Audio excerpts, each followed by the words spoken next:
Caroline, la parole est à vous. Oui, bonjour à tous et merci encore au Rameau pour cette nouvelle invitation dans votre cycle de webinaire.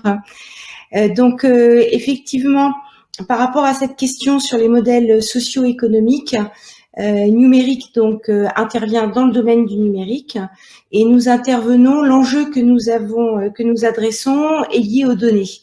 Alors pourquoi? C'est parce que ça n'échappe à personne que nous sommes face à des enjeux globaux, même si de toute façon les traductions, les impacts sont très locaux et sont différents en fonction des spécificités des territoires.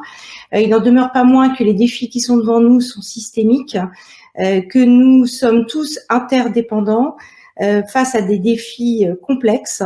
Et je retire de mes 20 ans dans le numérique, 20 ans si ce n'est un peu plus, que finalement, agir individuellement ne suffit plus. Ça ne suffit plus. Pourquoi? Parce que la question principale, selon nous, c'est la question de l'habitabilité du monde. L'habitabilité du monde, qu'est-ce que c'est? C'est la manière dont nous vivons dans nos lieux de vie.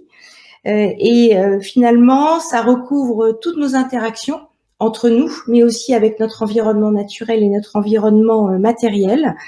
Et si on veut améliorer cette habitabilité compte tenu des enjeux climatiques, écologiques, sociaux qui sont face à nous, il est clair qu'on ne peut pas améliorer quelque chose qu'on ne comprend pas bien. Et pour ça, on a besoin, toute la société, tous les acteurs socio-économiques ont besoin de monter en compétences. La chance que nous offre le numérique, c'est que toutes ces interactions qui sont finalement le fruit de notre habitabilité du monde, toutes ces interactions, elles sont traduites aujourd'hui en données et de plus en plus parce qu'on est entré dans une société informationnelle. Et ça, je pense que Francis Jutan nous en parlera un peu plus tout à l'heure. Et donc, cette montée en compétences, elle est possible, elle est souhaitable, mais elle est possible si on partage la donnée et si on coopère pour partager ces données et produire de la connaissance qui pourra nous ouvrir de nouveaux potentiels d'action. Donc, c'est vraiment l'enjeu qui est adressé par Numérique, faire monter, contribuer au fait que tous les acteurs socio-économiques puissent monter en connaissance en partageant la donnée. Hop, il y avait un petit décalage dans l'ordre des slides. Donc, la mission qu'on s'est fixée dans ce contexte, c'est d'activer des territoires d'intelligence collective. Ça veut dire qu'on a bien mis au cœur de notre mission cette alliance, ces interactions entre tous, dont nous a parlé Charles Benoît en introduction. Et ces territoires d'intelligence collective, qu'est-ce que ça recouvre? Ça recouvre déjà le terme territoire, il faut le prendre dans un double sens, à la fois le territoire géographique, l'espace géographique, mais aussi le territoire d'une activité, un domaine d'activité.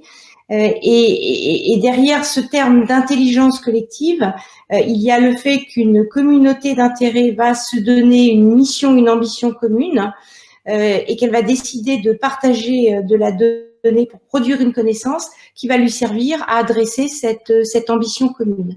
Donc, nous, numérique, ce que nous facilitons la coopération par les données au sein de ces communautés d'intérêt.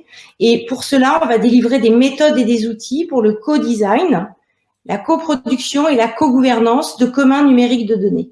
Alors, il y a beaucoup de mais parce que ça nous paraît absolument essentiel, on ne peut pas travailler sur, je dirais, l'interaction entre tous, la production de connaissances, si on n'implique pas les acteurs dans la conception, mais aussi dans la façon dont ils vont recevoir ce qu'ils vont coproduire et comment ils vont pouvoir aussi le gérer au quotidien.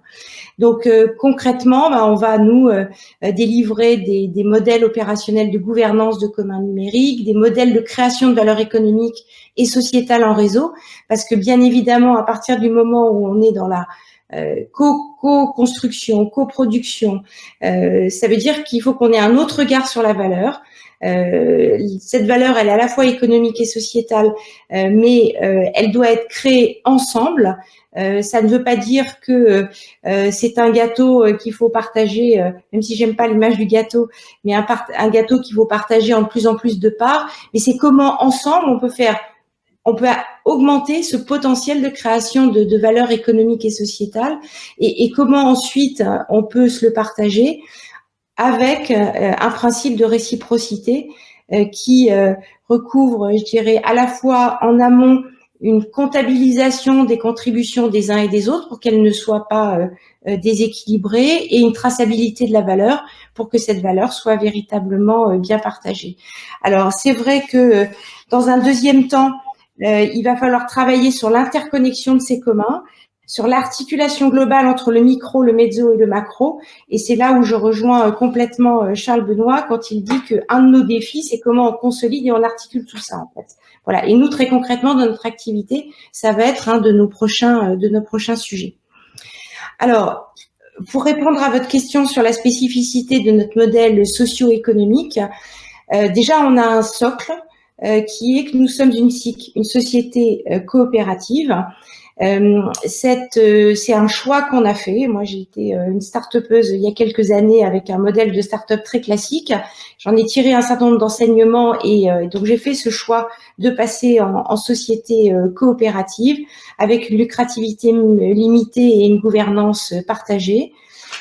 Nous travaillons en archipel, c'est-à-dire que nous avons associé plusieurs acteurs qui viennent de structures différentes avec leurs compétences pour pouvoir justement mobiliser des compétences pluridisciplinaires. Parce qu'évidemment, quand on travaille sur des communs numériques, ça fait appel à des compétences en design, en sciences de gestion, en juridique, en technologie de l'information. Donc voilà, pour nous, la pluridisciplinarité, elle est essentielle. Et il y a un deuxième point qui est effectivement très très important, c'est l'alliance avec le monde académique et l'Institut Mines Télécom, représenté aujourd'hui par Francis Jutan. C'est qu'à partir du moment où on veut passer l'échelle, il faut que les modèles soient robustes. Donc nous, on va expérimenter, je dirais, dans le cadre de nos activités de conseil, les activités numériques, on va expérimenter, on va développer ces modèles. Mais à un moment, si on veut qu'ils soient pris en main le plus largement possible, il faut aussi que le monde académique puisse les renforcer, les consolider, et qu'il y ait une synchronisation entre le travail des chercheurs et ce qui est fait sur le terrain. Et c'est pour ça que nous nous sommes rapprochés de l'Institut Mines Télécom et une chaire de recherche-action dédiée au commun numérique et à un modèle qu'on a appelé l'économie circulaire des données. Cette chaire de recherche-action donc est en cours de lancement, avec un lancement officiel qui aura lieu au début du deuxième trimestre de cette année, auquel vous serez cordialement invités.